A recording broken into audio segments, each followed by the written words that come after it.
This is my favorite part. First stroke of paint. I can feel it if it's gonna hit a bump or a kink in the wood. I only have a few good strokes in me. Ooh, that was a good one. My name is Kelly Cannell. I am a Coast Salish artist from the Musqueam Nation, and my indigenous name is Iquatanat. I work in metal, glass, paint, carve. As a kid, going into my mom's studio, I could smell the fresh cedar. It smells like home to me. I'll show you what I'm working on. I need help dooming this one down to this stage here. Do you want faces or just elements in there? Well, do you have any suggestions? Kelly has always been artistic from a very young age. There's me laying on your carving. Look how young I was. I would come downstairs, start working on carving. She'd be whittling away at whatever I was doing. I was just, Mom, what do you think of this? Kelly, 11 years old, carving. These are the Stanley Park posts. Paddles, panels, painting. I started being a bigger part of the process. These are the rattles that Mom and I did. These are sandblasted and then kiln slumped. Working in glass opened up a world for me, and I knew that I finally had to find my own inspiration, who I was as an artist. Kelly, her work is still Coast Salish, but she uses the elements in a totally different way to make it even more contemporary, more fluid. This was a silkscreen print that I did representing a kaleidoscope of butterflies. It mirrors and multiplies. Generally, we use earth tones for traditional colors. I definitely like to use bright colors. Coastal waters. As you walk under it, it's almost like you're in an aquarium looking at the bottom of each of these creatures to transform you into a different time or a different space. Create a feeling in people.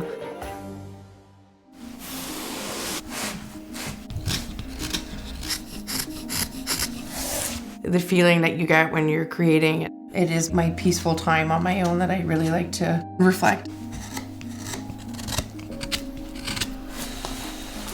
You're not thinking about anything else. You're just focused on the artwork, your ancestors, nature, to be able to have the wetlands right at your footsteps. Butterflies, frogs, the grasses of the area always brought a good feeling to me. The Circle of Life is a collaboration that I did with my older brother. 3 spheres. They're meant to resemble a cluster of eggs. The salmon, a frog, and then the salamander. The salamander is something that I would see in the wetlands and the ponds. You'd turn over a rock and it always takes me back to being a child.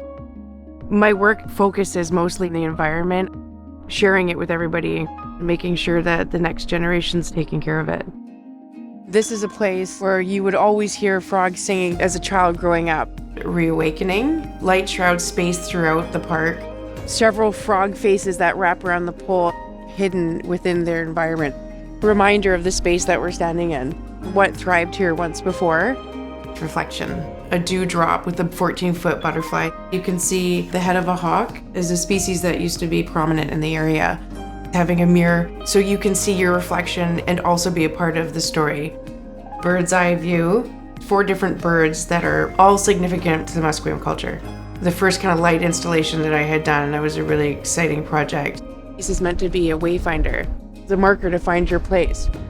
I really want people to take away a sense of where we came from, not only the legends and the stories, but where we are now.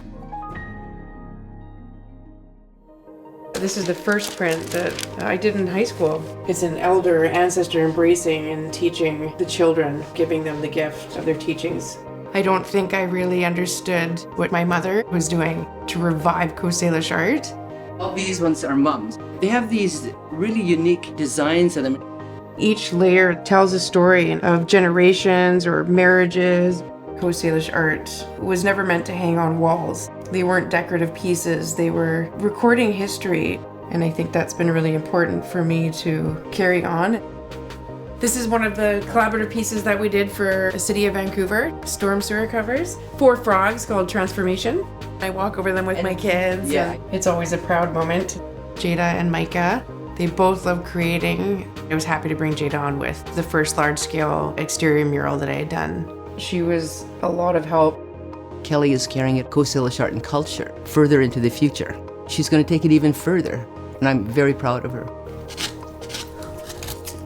I hope that my artwork inspires other artists to understand Coast Salish artwork, stories, and give their own perspectives of where Coast Salish artwork is today.